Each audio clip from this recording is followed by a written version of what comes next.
тэргийг илрүүлсэн хачирхалтай түүхүүд. Төрөөч Дэвисийн хэрэг. Төрөөч Артур Дэвисийн хэрэг нь баримтаар баталгаажуулагдсан. Энэ хэргийг мөрдөн шалгахад гэмт хэргийн хохирогчийн сүнс тусалсан гэж мэдэгдснээрээ өнөө хүртэл Эдинбургийн төв архивт 1752-оос 1754 оны шүүхийн тайлангуудын дунд хадгалагдаж байдгаараа онцлог. Шотландын Дабрака хотхонд тараан байрлуулсан Английн зэвсэг түвшний төрөөч 30 настай Дэвис 1749 оны 9-р сарын 28-ны өглөө Английн байрлалыг орхин ууланд ан хийхээр яваад эргэж ирсэнгүй.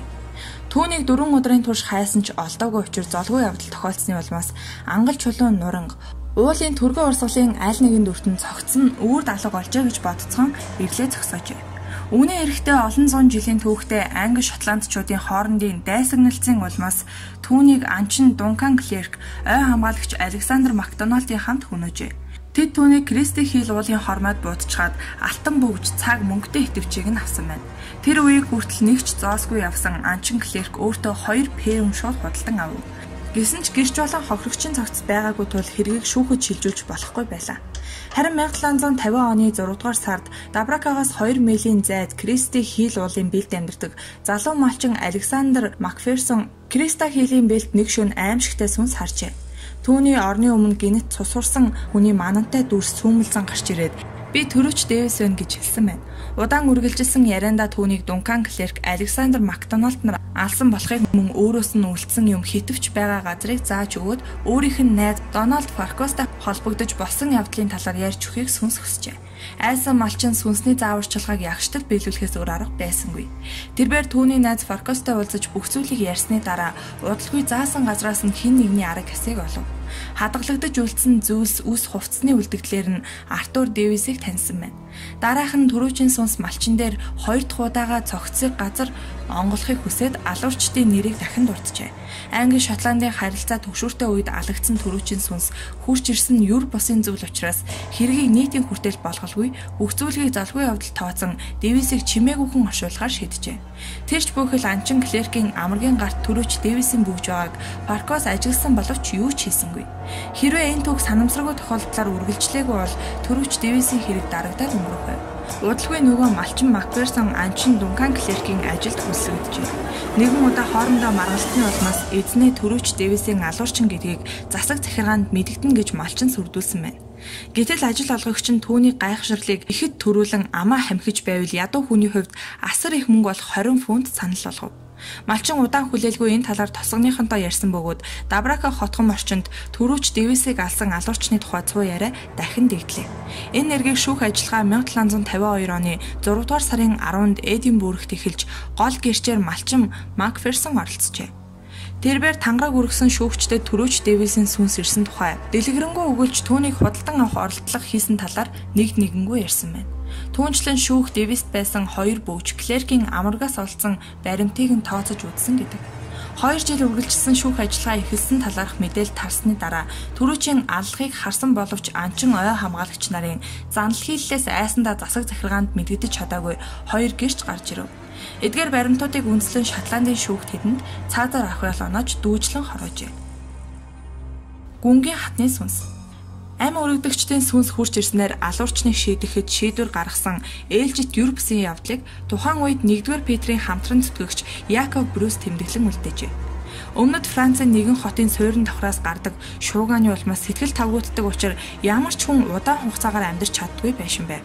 Сэтгэл түгшин оршин суугчид газар доорх суурин давхрыг удаа дараалан шалгаж үзээд юу ч олдоогүй боловч тэндээс гарах шуугаан шүн бүр 7 удаа сонсогддог байлаа. Байрны эзэн юу хийхээ мэдгээ байж цөхрөлд ордог байсан гэв. Аргаа бараад нэгэн байгаль судлаачид байраа түрээсэлжээ. Цаг алдалгүй нүүжирсэн судлаач оройн дадал басан заншлаараа зузаан номоо дэлгэн уншиж сув. Шүн дундын үед тэр унтахаар бэлдэж байтал доороос нь гарах шуугаан түүний анхаарлыг татхан тэр. Далдын хүчинд итгэдэггүй байгаль судлаач хий үзэгдэлт дүү ясны тайлбар өгөхийг оролдон хэсэг зур бодол тавтлаа. Хагас цаг орчим хугацаа өнгөрөхөд гасланд дуу улам нэмэгдэв. Удалгүй хаалга онгоох чимээ гарч хэн нэгний дуу сонсогдлоо. Гэнэт хаалга огцом нэгдэж үүдэн дээр хүүхдэд тэрсэн өндөр цонхгор бүсгийн дүрс харагдав.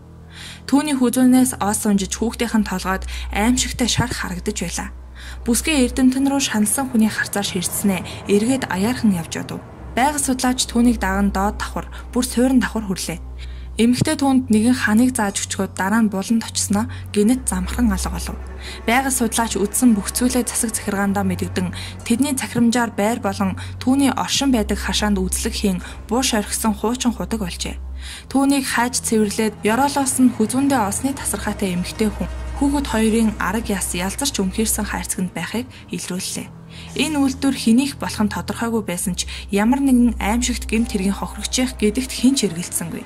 Дараа нь сүнснээ заасан ханыг нурааж эхэлвэл нууцалж далдалсан хуучин бичиг баримтууд мөнгө авах чек гарсан Леоны банкнаас хадагтай Элеонарагийн нэрээр олгогдсон байлаа. Ингэснээр шүүх байгууллагын босон явдлыг хялбархан тогтоосон байна.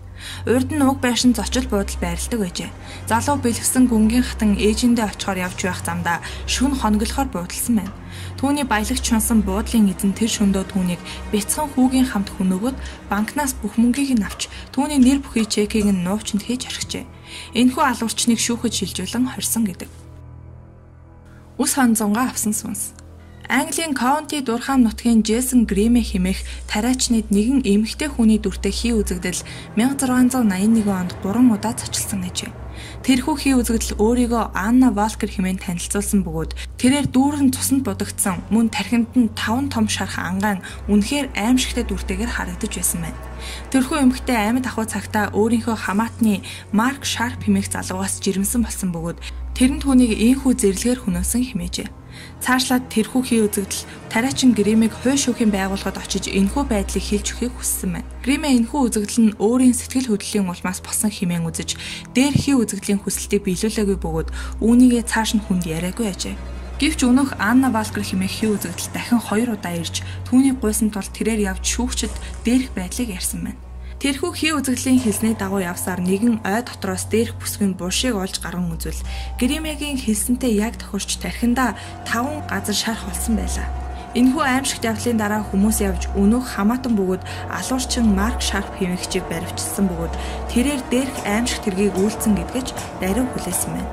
Ийхүү тэр алуурчныг даруй цаажилж Анна Волкер бүсгүй бушинд ороосоо ус ханзангаа авчээ.